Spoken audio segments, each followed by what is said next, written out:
حضرت عمر کے دور میں ایک واقعہ آتا ہے جس سے مسلمانوں کی اسٹرینتھ کا اندازہ ہوتا ہے. دو بھائی ایک مرتبہ ایک نوجوان کو گھسیٹتے ہوئے حضرت عمر کے کورٹ ہاؤس میں لے کر آئے اور ان سے حضرت عمر سے کہا کہ اس نوجوان نے ہمارے والد کو قتل کر دیا ہے. حضرت عمر نے اس نوجوان سے پوچھا کہ کیا تم نے ان کے والد کو قتل کیا ہے؟ تو اس نوجوان نے کہا جی یا عمر کیا ہے مگر ایکسیڈنٹلی ہو گیا. تو عمر نے پوچھا کیا واقعہ ہوا تھا؟ اس نے کہا کہ میرا اونٹ جو تھا وہ ان کی ٹیریٹری میں ان کے باغ میں جو تھا وہ تھوڑا سا چلا گیا تھا. ان کے والد نے میرے اونٹ کو بہت زور سے راک اٹھا کر پتھر اٹھا کر مارا جو اس کی آنکھ میں لگا اور میرا جانور درد سے تکلیف سے کراہ رہا تھا, بہت زیادہ ٹارچر میں تھا. مجھے غصہ آ گیا, میں نے پتھر اٹھا کر ان کے والد کو مار دیا اور وہ ان کے سر پر لگا اور ایٹ دا اسپاٹ ان کا انتقال ہو گیا.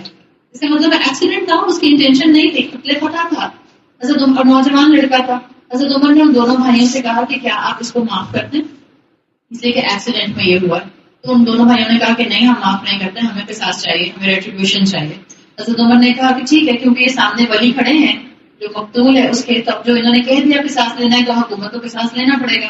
حضرت عمر نے نوجوان سے کہا کہ دیکھو اب تمہارا ہم قصاص میں تمہاری جان لیں گے اس لیے کہ ہمیں یہی یہاں پر جو ہے دین نے سکھایا ہے, جو مقتول کے وارث ہیں وہ قصاص لینے کا کہہ رہے ہیں, تو تمہاری کوئی آخری خواہش ہے تو بتا دو.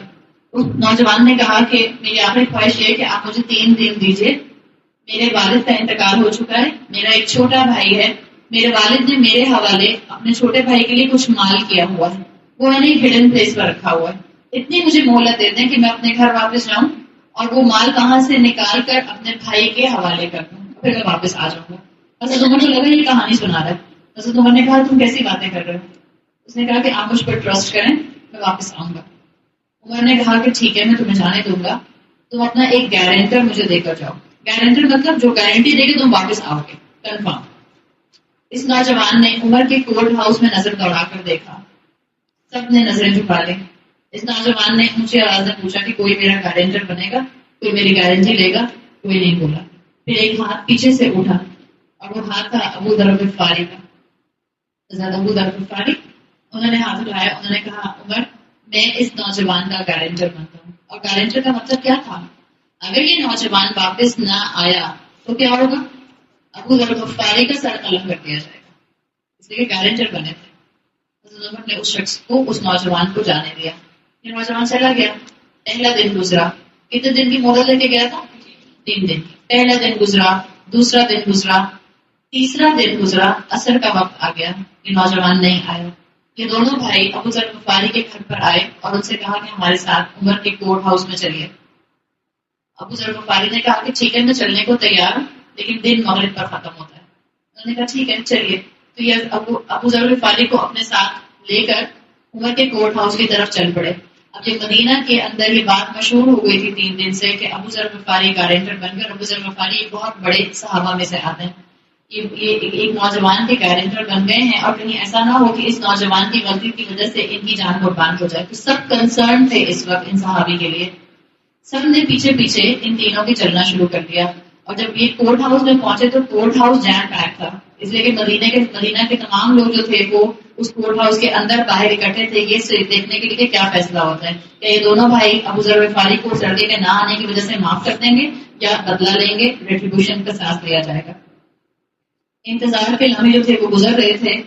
ابو ذر غفاری کہتے ہیں کہ مغرب سے چند لمحوں پہلے وہ نوجوان بھاگتا ہوا عمر کے کورٹ ہاؤس میں آ گیا اور آ کر حضرت عمر کے برابر میں کھڑا ہو گیا. حضرت عمر نے اس سے پوچھا کہ تم واپس کیوں آ گئے؟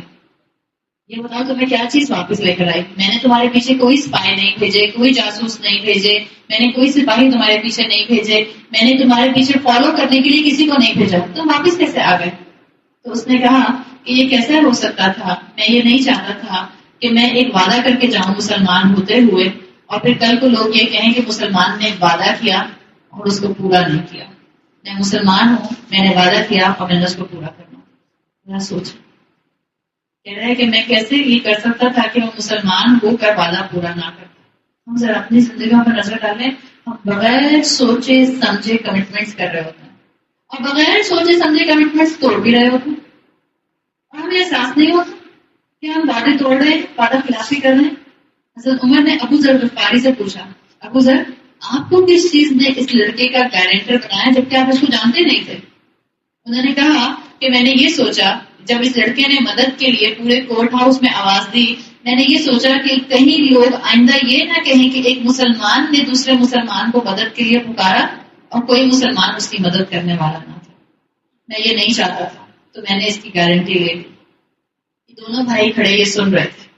ان دونوں بھائیوں نے کہا کہ جہاں ایسے لوگ موجود ہوں جن کا کوڈ آف کنڈکٹ اتنا ہائی ہو، جن کے ماڈلز اتنے ہائی ہوں، جن کی ماڈل کمپس اسلام کے اتنے مطابق ہو، تو کیسے ممکن ہے کہ ایک انسان معافی طلب کرے اور اس کو معاف کرنے والے مسلمان موجود ہوں. ان دونوں بھائیوں نے اس نوجوان کو معاف کر دیا اور اس طرح سے یہ نوجوان جو تھا اس کی جان بھی بچ گئی اور اس نوجوان نے ایک بہترین مثال بھی قائم کر دی. آپ سوچیں ہم کتنا لوگوں کی غلطیوں کو معاف کرتے ہیں. ہم کہتے ہیں فلاں نے مجھے 10 سال پہلے ہرٹ کیا تھا، آج تک میرا زخم ویسے کا ویسے ہی ہے، اور ہم اس کو ڈسکس کر کے اس کو فریش کرتے رہتے ہیں.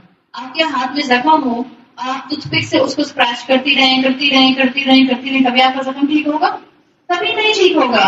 ہمارا تو حال یہ ہے کہ کسی نے ہمیں ٹیڑھی نظر سے کبھی دیکھا ہوتا ہے، وہ دوبارہ ہمیں خاتون نظر آ جاتی ہیں. ہم بجائے اس سے کہ اپنے ذہن سے وہ پرانی بات جھٹک دیں، ان کا چہرہ نظر آتا ہے اور ہمارے سامنے وہ پوری فلم چل جاتی ہے جس میں وہ ہمارے ساتھ کوئی نا اتفاقی کی یا کوئی جو ہے وہ ریزسٹنس کی سچویشن ہوئی ہوتی ہے.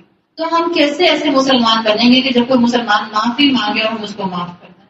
ایسے اخلاق والے مسلمان تھے اور ایسے انصاف والے مسلمان تھے. یہ مسلمانوں کی اصل لیگیسی ہے جس کی وجہ سے حضرت عمر کے دور میں انصاف بھی تیزی سے پھیلا اور مسلمان چائنا کے بارڈر اور ساؤتھ آف فرانس تک پہنچ گئے.